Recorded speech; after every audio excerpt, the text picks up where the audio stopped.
نحمده ونصلي على رسوله الكريم أما بعد فأعوذ بالله من الشيطان الرجيم بسم الله الرحمن الرحيم ذلك الكتاب لا ريب فيه هدى للمتقين وقال النبي صلى الله عليه وسلم خيركم من تعلم القرآن وعلمه الہی رونق اسلام کے سامان پیدا کر الہی رونق اسلام کے سامان پیدا کر دلوں میں مؤمنوں کے الفت قرآن پیدا کر۔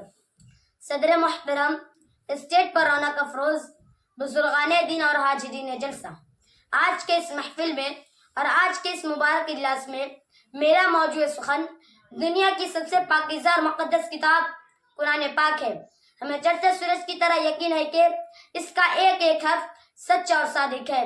وہ قرآن پاک جس کی زبان مقدس، بیان مقدس اور جو فصاحت و بلاغت کا ٹھاٹھے ماردہ سمندر ہے، جس کے متعلق ارشاد الربانی ہے کہ قرآن وہ کتاب ہے جس کے صادق اور برحق ہونے میں کوئی شک و شبہ نہیں، اور جس کے بارے میں محسن انسانیت حضور پاک صلی اللہ علیہ وسلم نے ارشاد فرمایا کہ تم میں سب سے بہتر وہ شخص ہے جو قرآن کو سیکھے اور سکھائے۔ دعا کیجئے کہ رب جلال ہمیں قرآن کے دولت سے مالا مال فرمائے، آمین۔ نوجوان دوستو، قرآن رب جلال کی طرف سے عطا کرتا ہوا حسین تحفہ ہے کہ جس نے 23 برس کے قلیل مدت میں پورے عالم میں وہ انقلاب برپا کر دیا کہ برس برے فصحا، بلغا، ادبا اور شعراء حیران و شزدہ رہ گئے، جس کی آیتوں کو سن کر پتھر دل موم ہو گئے۔ دوستو، یہی وہ قرآن ہے جو رہتی دنیا تک کے انسانوں کے لیے سراپا ہدایت و رحمت ہے۔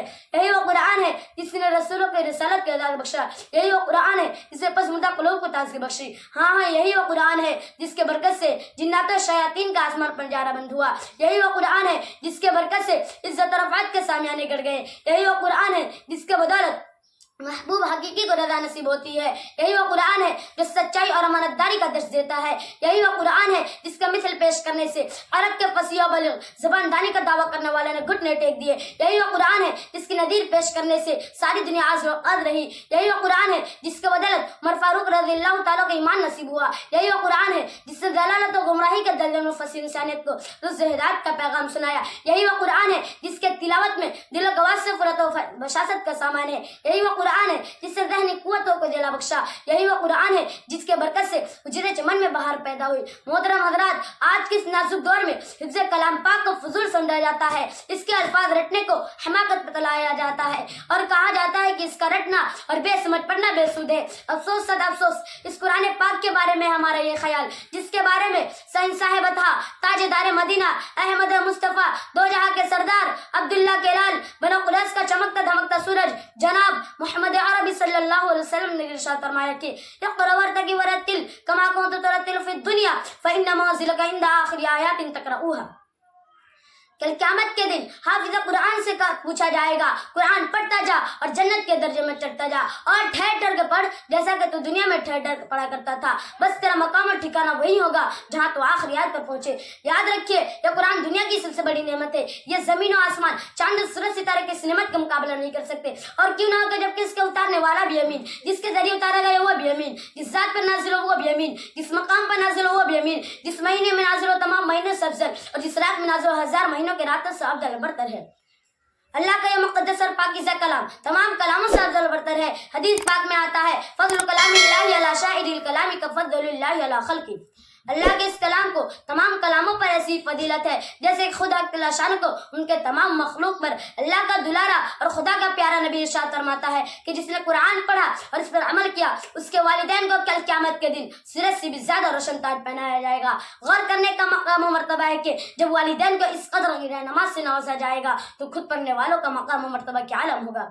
حضرات، قیامت کا میدان ہوگا اور ایسے 10 آدمی جن کے لیے جہنم واجب ہو چکی ہوگی۔ حافظ قرآن اپنے رب کے بارگاہ میں سفارش کرے گا اور پروردگار عالم اس کی سفارش قبول کرے گا اور ان کو ان حافظ قرآن کے برکت سے نجات عطا ہوگی۔ مسلمانوں، قرآن کریم عظیم برکت اور سعادت ہے جو روح خدا بندی ہے، معدن حیات اور سرچشمہ زندگی ہے۔ اور کم جو پشتہ پشت سے مردہ چلی آ رہی تھی، دنیا جس کو ذلیل و حقیر جانتی تھی، کوئی ان کو اونٹ کے میگنیا میں کھیلا ہوا سمجھتا، کوئی ان کو جہلۂ عرب کا خطاب دیتا، کوئی ان کو جاہلین مکہ کہتا، لیکن جب قرآن آیا تو جن کا نام جہلۂ عرب تھا صحابہ کرام ہو گیا، جن کو نفرت سے یاد کیا جاتا تھا ان کو رضی اللہ عنہ اور رضی اللہ عنہ کا اعزاز ملا۔ جس زمانہ کا نام جاہلیت تھا اس کا نام خیر القرون ہو گیا۔ وہ مردہ قوم جو کروٹ نہیں لے سکتی تھی تا کر طاقت و قوت سے اسے لوس گئی کہ کیسر و کسرا کا گرو خاک میں ملا دیا، بڑی بڑی سلطنتوں اور حکومتوں کا تختہ الٹ دیا۔ محترم دوستو، قرآن آیا تو زمانہ مکان میں زندگی آئی، قرآن تو مساوات کا پیغام آیا، قرآن تو مذہب اسلام پھیلا، قرآن تو مردہ قوم زندائی، قرآن تو کیسر و کسرا کا گرو خاک میں ملا، قرآن تو باطل کے لہراتے ہوئے جھنڈے ٹوٹ پڑے، قرآن نے تو کفر و شرک دم توڑ گیا، قرآن تو ساری کائنات کو نور ملا، قرآن تو انسان کے پجاری خدا کے پرستار بنے، قرآن تو توحید ملی، ایمان ملا، قرآن نے تو غل ستا کا بہار حسن عطا ہوا۔ ہاں مجھے کہہ لینے دیجئے، قرآن آیا تو روشنی آئی، قرآن آیا تو تاریکی کا فور ہوا، قرآن آیا تو امن و امان اور سلامتی ملی، قرآن تو احکام ملے، شریعت ملی، قرآن تو دم توڑتی انسانیت کو حقوق ملے، قرآن تو شرافت و عزت ملے۔ مگر افسوس صد افسوس، ہم نے قرآن کے دامن مقدس کو ترک کر دیا ہے، اس کی پاکیزہ تعلیمات کو بھلا دیا ہے۔ نتیجہ یہ ہوا کہ وہ مسلم قوم جس کے سر پر عزت اور فات کا تاج تھا، ذلت اور رسوائی کے غار میں جا گری۔ وہ قوم کامیابی جس کے آگے بڑھ کر استقبال کرتی تھی، ناکامی اس کا مقدر بن گئے۔ وہ قوم جس کے ایک آواز پر افریقہ کے جنگل میں رہنے والے کوکار درندے نے میدان خالی کر دیا تھا، آج ایک چیٹی بھی اس کا حکم ماننے کو تیار نہیں۔ وہ قوم جس نے کبھی حکومت اور سلطنت کا فریضان جان دیا تھا، آج غلامانہ زندگی بسر کر رہی ہے۔ وہ قوم جن پر کبھی تاریخ نازا تھی، آج ماتم کنان ہے۔ وہ قوم جس کے ماضی روشن اور تمنا تھی، حال و مستقبل اس کا تاریخ ہے۔ مسلمانوں، سمجھو اور ہوشیار ہو جاؤ، غفلت کا پردہ چاک کرو، قرآن پاک سے وابستہ ہو جاؤ، ورنہ یاد رکھو تاریخ ہمیں کبھی معاف نہیں کرے گی۔ مسلمانوں، حاضرین جلسہ، صحابہ کرام کے کتب خانے میں قرآن پاک کے علاوہ کوئی کتاب نہ تھی، اس کو لے کر آگے بڑھے اور کامیابی ان کے قدم چنتی چلی گئی۔ وہ قرآن ہی تھا جس نے بدر کے میدان میں 313 نے مکہ کی قسمت پلٹ دی۔ آج ہم کروڑوں میں ہیں مگر دوسری قومیں ہم پر سوار ہیں، جان ہماری محفوظ نہیں، مال ہمارا محفوظ نہیں، عزت و آبرو سے کھلواڑ ہے ہمارے، نہ ہمارے مساجد محفوظ ہے نہ ہمارے مدارس محفوظ ہے، ظلم و ستم کی چکیاں ہمارے لیے گھوم رہی ہے۔ مسلمانوں، ایک دور وہ تھا کہ مسلمان کا مقابلہ حامان بن ولید سے ہوتا ہے، یہ دشمن خدا اور دشمن رسول کے پاس طاقت اور قوت ہے، 60,000 فوج کا لشکر جرار ہے، اسلامی فوج کے کمانڈر حضرت خالد بن ولید ہے، اسلامی فوج کی تعداد 10,000 ہے۔ مشورہ ہوتا ہے حضرت خالد بن ولید سے، کہا جاتا ہے آپ 300 آدمی لے کر جائیے اور پتہ لگائیے کہ دشمن کی فوج کا ہے اور اس کی تعداد کتنی ہے۔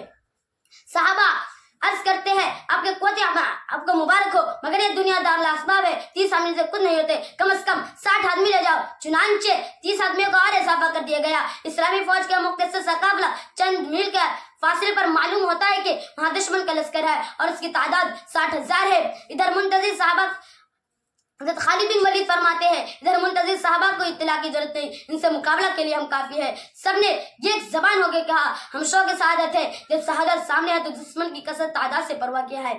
دوسری طرف 60,000 کا لشکر ہے، حامان بن ولی آگے بڑھتا ہے، فرماتا ہے ہم تو سمجھتے تھے مسلمان قوم بڑی سمجھدار ہے، لیکن معلوم ہوتا ہے کہ تم احمق ہو، 60,000 سے لڑنے کے لیے 60 آدمی لے کر آئے ہو، جاؤ ہم تم پر رحم کھاتے ہیں اور 2 برے کھجور چند اشرفیاں دیتے ہیں، تم اپنے دان پر ظلم کرنے آئے ہو، یہاں سے چلا جاؤ۔ دوستو، جگر پر ہاتھ رکھیے اور سنیے، حضرت خالد بن ولید فرماتے ہیں تو آج بن کر آیا ہے، کمانڈر بن کر آیا ہے، تجھ میں لڑنے کی طاقت و قوت نہیں ہے، اپنے بزدلی کو واس کو پردے میں چھپاتا ہے۔ حامان بن ولی اسلامی مجاہد کی للکار کو سن کر جوش میں آتا ہے اور فوج کو حکم دیتا ہے پکڑ لو ان 60 آدمی کو۔ چنانچہ 60,000 کا حملہ ہوتا ہے اور صحابہ کرام اس میں گھس جاتے ہیں۔ راوی کہتا ہے کہ رسول خدا صلی اللہ علیہ وسلم کے جابر سپاہی گھستے ہوتے نظر آتے ہیں، پھر معلوم نہیں کہ وہ کہاں ہے، سوائے تلوار کی چمک اور کھچا کھچ کے کچھ نظر نہ آتا تھا۔ صرف 3 گھنٹے میں جنگ کا فیصلہ ہو گیا۔ تاریخ شاہد ہے، زمین و آسمان گواہ ہے کہ 60 نے 60,000 کا منہ پھیر دیا۔ حضرات، میں پوچھنا چاہتا ہوں وہ کون سی چیز تھی جس نے صحابہ کرام میں طاقت اور قوت پیدا کی؟ وہ قرآن ہی تھا جس نے ایک کو 1,000 پر باری کر دیا۔ محترم حضرات، اگر ہم ماضی کی طرح حال و مستقبل کو روشن اور تبرک بنانا چاہتے ہیں تو قرآن پاک سے وابستہ ہونا ہوگا، اسے سینے سے لگانا ہوگا۔ اگر ہم چاہتے ہیں کہ دنیا کے ساتھ ہماری آخرت پہ سور جائے تو اس کے تعلیمات پر عمل کرنا ہوگا۔ خدا نخواستہ آج ہم نے اپنے بچے کو 2 پیسوں کی لالچ میں دین سے دور رکھا اور ہماری نظر اخروی نعمتوں کے بجائے دنیاوی ڈگری پر ہے، تو یاد رکھیے خدا کے یہاں جواب دینا ہوگا۔ اسی بات پر اپنے تقریر کو ختم کرتا ہوں۔ وآخر دعوانا ان الحمد للہ رب العالمین۔